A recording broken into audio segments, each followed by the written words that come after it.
이 땅의 모든 사람들은 저마다 행복한 삶을 꿈꾸며 살아갑니다.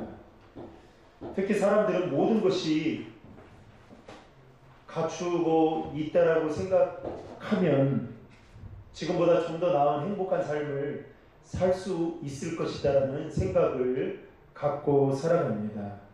그러나 현실적으로 보면 모든 것을 풍족하게 갖추고 살아가는 사람은 그다지 많지 않다라는 것이죠.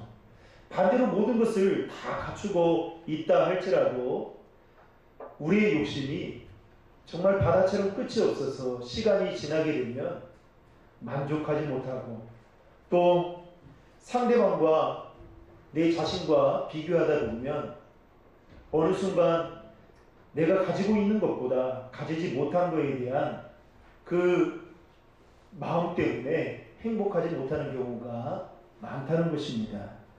오늘 본문에 나오는 이스라엘 백성들이 딱 그러한 모습들이었습니다.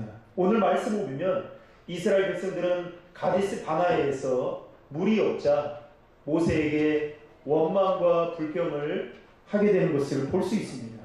그런데 여러분, 오늘 이스라엘 백성들이 원망과 불평하는 것이 오늘 본문에서 딱 한 번만이 아니었다는 것입니다.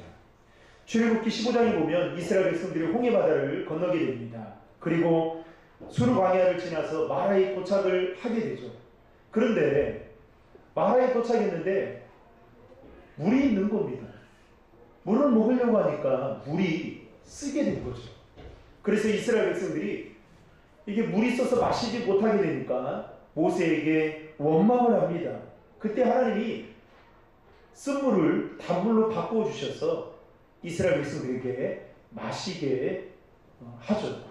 그리고 출애굽기 16장에 가서 이스라엘 백성들이 또다시 광야에서 모세와 아론에게 원망을 하는데 이번에는 왜 우리를 광야로 인도해서 굶어 죽게 만드냐고 하면서 원망을 합니다.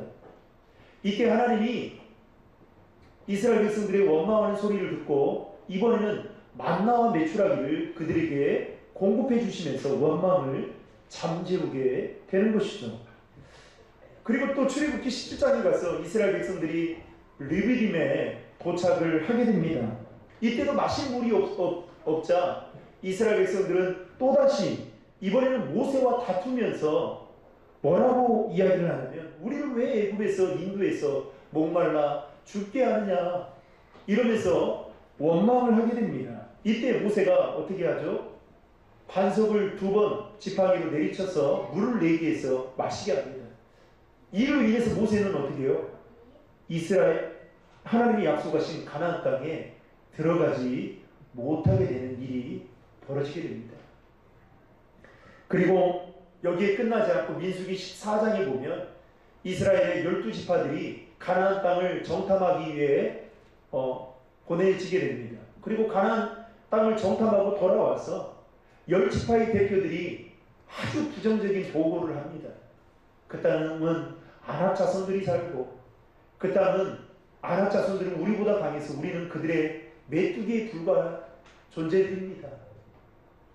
그러면서 부정적인 보고를 할 때 성경에 보면 이스라엘 온 회중이 그 소리를 듣고 밤새 통곡하며 모세와 아론에게 원망을 합니다. 그러면서 뭐라고 원망하냐면 왜 우리를 애굽으로 다시 돌아가게 좀 해주십시오. 그러면서 지휘관을 세워가지고요 우리 다시 애굽으로 돌아가자 이렇게 말하고 있는 것을 성경을 통해서 보게 됩니다. 그리고 오늘 본문에서 드디어 이스라엘 백성들이 가데스 바네아에 와서 다시 마실 물이 없자 그들은 또다시 모세와 아론에게 원망을 하고 있는 것을 보게 됩니다. 이처럼 이스라엘 백성들의 원망과 불평은 오늘 본문에서 딱 한 번이 아니라 여러 차례, 아니 셀 수 없을 정도로 수도 없이 많이 원망과 불평을 했다는 것입니다.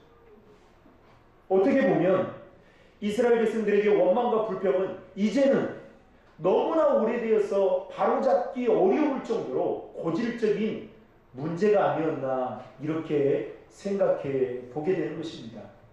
그렇다면 이스라엘 백성들이 가지고 있는 이 고질적인 문제를 여러분 해결할 수 있는 방법이 없을까요?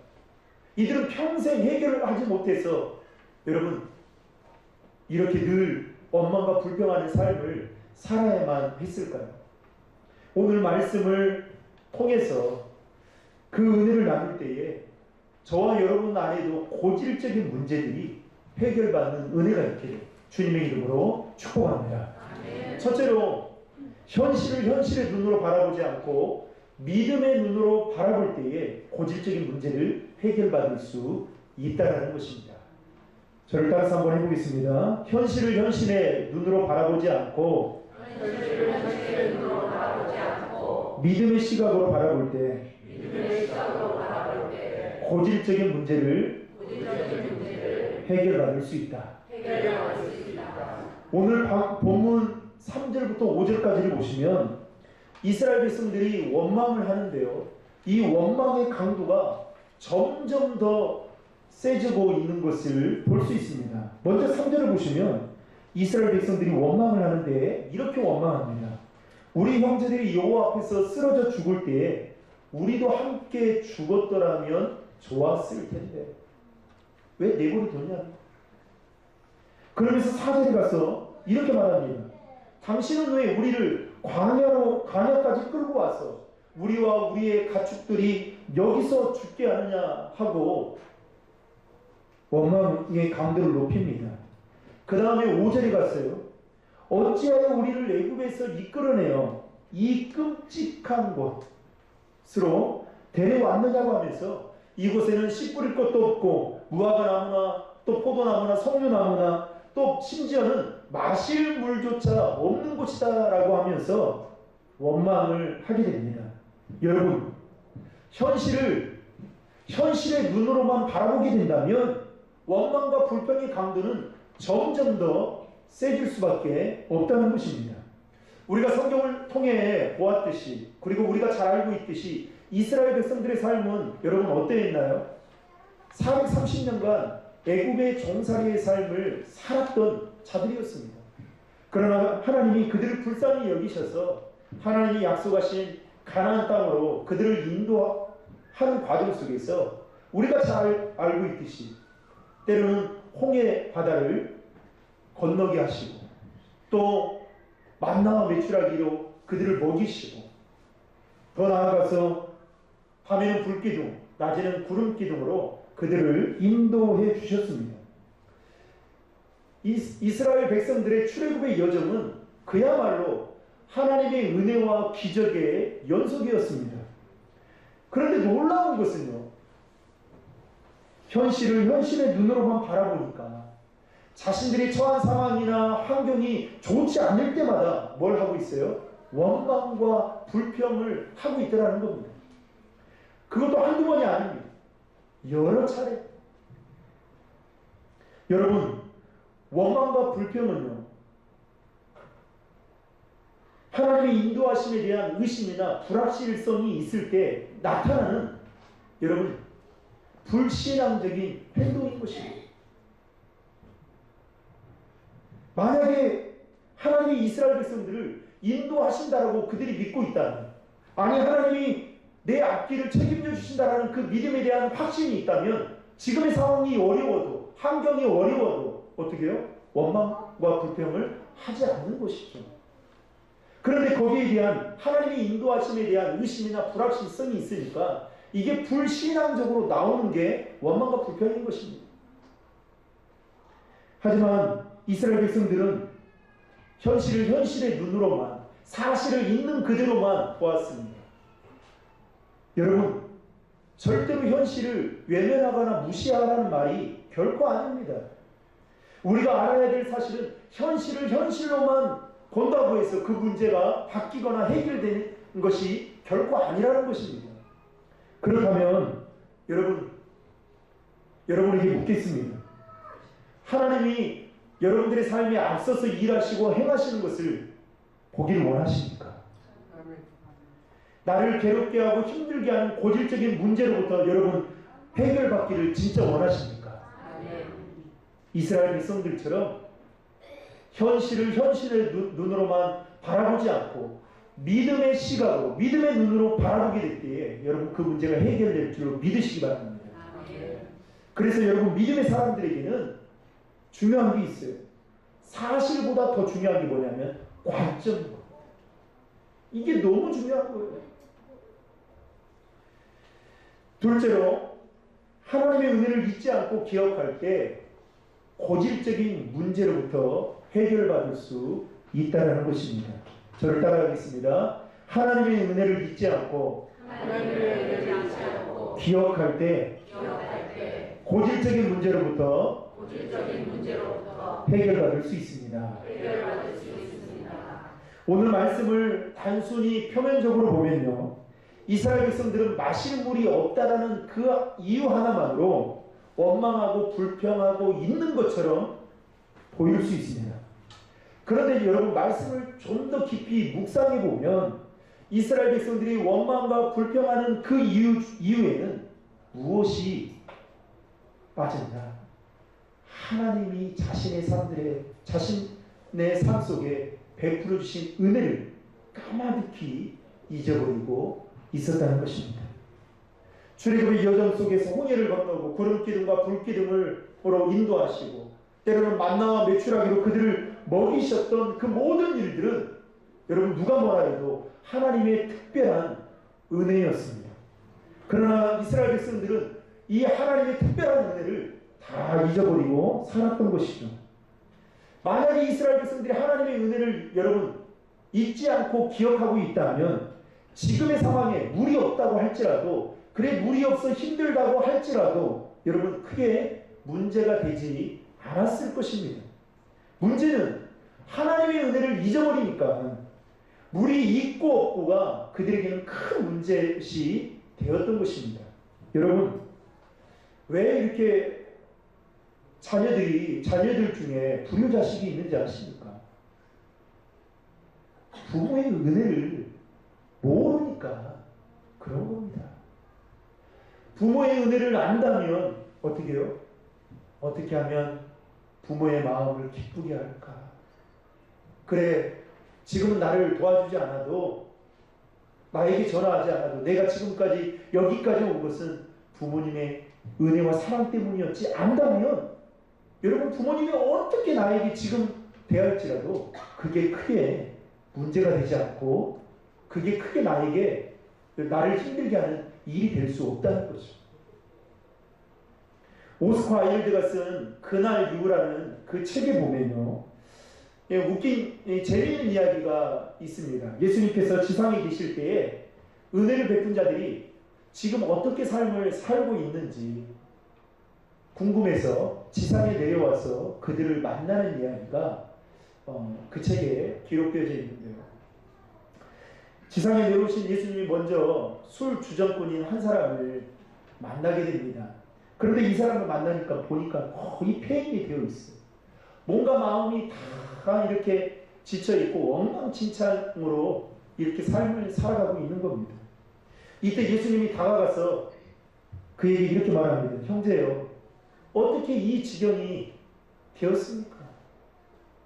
그때 이 술 주정꾼이 예수님을 가만히 보더니 이렇게 이야기합니다. 나를 고쳐주신 분이시군요. 내가 절름발이었을 때 당신이 나에게 건강한 발을 주신 거 제가 다 알고 있습니다. 그런데 그 다음이 중요합니다. 절름발이었을 때에는 내가 다른 사람들에게 구걸하며 살아가는 것이 부끄럽지 않게 느껴졌는데 당신이 나에게 이 건강한 두 다리를 주고 나서부터는, 두 발로 뛸 수 있는 두 다리를 주고 나서는 마음에 맞는 직장도 없고 해서 방황하다가 이렇게 내가 되었습니다. 예수님이 그 이야기를 듣더니 기가 찬 거예요. 내가 건강한 두 다리를 줬더니 이렇게 이야기하네. 그리고 예수님이 발길을 돌려서 다시 갈릴리로 돌아가시는데 이제는 선창에서 피투성이가 되어서 싸움을 하고 있는 이 사람을 만나게 됩니다. 불량자를 만나게 됩니다. 그래서 그에게 다가가서 이렇게 이야기합니다. 대낮에 지금 무엇을 하고 있습니까? 그랬더니 이 불량자가 예수님을 딱 보더니 이렇게 말합니다. 당신이 예수님 아니십니까? 전에 앞을 못 보던 소견인 나에게 당신은 진흙을 발라 나의 눈을 뜨게 해준 그분이 맞지 않습니까? 그러면서 이렇게 말합니다. 그때는 정말 기쁘고 세상을 다 가진 것처럼 여겨졌습니다. 그런데 정작 눈을 뜨고 세상을 돌아가는 것을 보니 차마 눈 뜨고 볼 수 없는 일들이 벌어지고 있습니다. 그 꼴을 보니까 너무 화가 나서 만나는 사람들마다 이렇게 다투었다라고 이야기를 했다는 것입니다. 사랑하는 성도 여러분, 여러분 이 이야기를 들으면서 여러분 마음속에 어떤 마음과 생각이 들었습니까? 여러분 지금 하나님께 받은 은혜를 어떻게 보답하며 살아가고 있으십니까? 혹시 은혜를 화로 갚거나 아니면 은혜를 까마득히 잊어버린 채 현실의 문제에만 급급해하며 살아가고 있지는 않으십니까? 하나님의 마음에 합한 사람이라고 잘 알고 있는 다윗, 그는 어린 소년이었을 때 골리앗과 맞서 싸워야 되는 그런 상황에 놓여지게 된 것입니다. 다윗이 골리앗에게 지는 순간 이스라엘 백성은 블레셋의 속국이 되는 그 기로에 놓여져 있게 된 것입니다. 그때 다윗이 그동안 하나님의 보호하신 그 손길을 잊지 않고 기억하면서 그는 이렇게 고백합니다. 사무엘상 17장 34절과 37절에 보면 이렇게 말합니다. 주의 종이 사자와 공도 쳤은즉 살아계신 하나님의 군대를 모욕하는 이 할례받지 않은 블레셋 사람이니까 여호와께서 나를 사자의 발톱과 곰의 발톱에서 건져내셨은즉 나를 이 블레셋 사람의 손에서 건져내십니다. 이 고백처럼 다윗은 자신에게 베풀어 주셨던 하나님의 은혜를 한순간도 잊지 않았던 것입니다. 그리고 내임수로부터 지켜주시고 보호해 주신 그 하나님을 의지하고 골리앗 앞에 나아갔을 때에 그는 당당히 승리할 수 있었던 것을 우리는 성경을 통해서 익히 잘 알고 있습니다. 사랑하는 성도 여러분, 하나님의 은혜를 기억하는 사람은 다윗처럼 오늘도 하나님의 은혜와 기적을 새롭게 맛보게 된다는 것입니다. 그러나 반대로 하나님의 은혜를 잊고 살아가는 사람은 더 이상 이전에 경험했던 하나님의 은혜와 기적을 맛보지 못한다는 것입니다. 가난한 가정에서 태어나서 홀어머니와 함께 살았던 한 소녀가 있었습니다. 얼마나 가난했던지 이 모녀는 먹을 것이 없어서 항상 물로 배를 채웠던 날들이 정말 손으로 꼽을 수 있을 만큼 많았습니다. 얼마나 먹지 못했던지 아사 직전에 있을 때에 이웃에게 발견되어져서 목숨을 건져냈던 일도 여러 차례 있었습니다. 그러다가 제2차 세계대전이 일어나면서 이 모녀는 심한 굶주림에 더 허덕이게 된 것입니다. 그때 한 구호단체가 이 가난한 사람들을 대상으로 구호 물품을 나누어 주는데 이 단체가 UN 아동 구호 기금이라는 단체예요. 이 단체에서 지구촌에 있는 어려운 자들에게 이 빵을 나누어 주기 시작합니다. 근데 이 빵을 이 모녀가 받아 먹으면서 그 어린 시절을 힘들게 다 보낸 거예요. 그런데 얼마나 멋지게 잘 장성했던지 나중에는요 세계적인 영화배우가 됩니다. 이 소녀의 이름은 여러분들이 잘 아는 오드리 헵번이라는 여자 배우입니다. 그녀는 이 단체의 홍보대사가 되어서 전 세계를 다니며 굶주린 어린 아이들을 도우는 일에 힘썼다고 합니다. 그러면서 한 기자가 그녀에게 묻습니다. 어째서 당신은 이렇게 이 일을 귀하게 여기고 이렇게 힘쓰십니까? 물었더니 이렇게 오드리 헵번이 이야기했다고 합니다. 절망의 늪에서 나를 구원해 준 분들을 위해서 이제는 내가 봉사할 차례입니다. 이게 무슨 말입니까?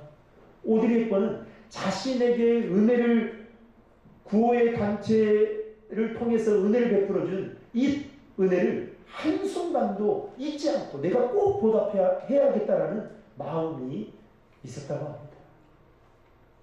사랑하는 성도 여러분, 은혜는 돌의 색이고 원수는 물의 색이라는 말처럼 우리 모두는 하나님의 은혜를 받은 자로서 마음의 돌에 하나님이 우리에게 그동안 베풀어 주신 은혜를 잘 새겨야 된다는 것입니다. 말씀을 정리하며 맺고자 합니다.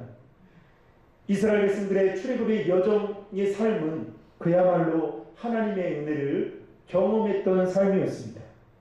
그러나 그들은 여전히 하나님의 은혜를 경험함에도 불구하고 원망과 불평이라는 고질적인 그 병에 걸려 그 늪에 헤어나오지 못했던 것입니다. 가장 큰 이유는 무엇이었냐? 현실을 현실의 눈으로만 바라보고 믿음의 시각으로 바라보지 않았기 때문이고, 더 나아가서 그동안 하나님이 자신들에게 베풀어 주신 그 은혜를 잊어버렸기 때문이었습니다.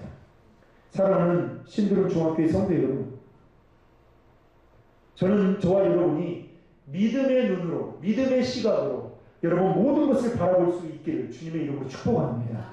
또 나와 우리 가정과 또 우리 자녀들과 우리 교회에 베풀어 주신 그 하나님의 은혜를 한순간도 잊지 않고 살아갈 수 있기를 주의 이름으로 축복합니다. 그럴 때에 하나님이 이전보다 더한 은혜를 여러분 우리 교회와 여러분들의 가정과 여러분들의 자녀들에게 베풀어 주실 것입니다. 더 나아가서 우리 안에 신앙의 발목을 붙잡고 여전히 하나님의 은혜를 받는 데에 걸림돌이 되는 이 고질적인 문제들, 원망의 문제들, 불평의 문제들이 치유되게 될 것입니다. 오늘도 그 은혜로, 한 주간도 그 은혜로 살아가는 저와 여러분 모두가 되기를 주님의 이름으로 축복합니다. 기도하겠습니다.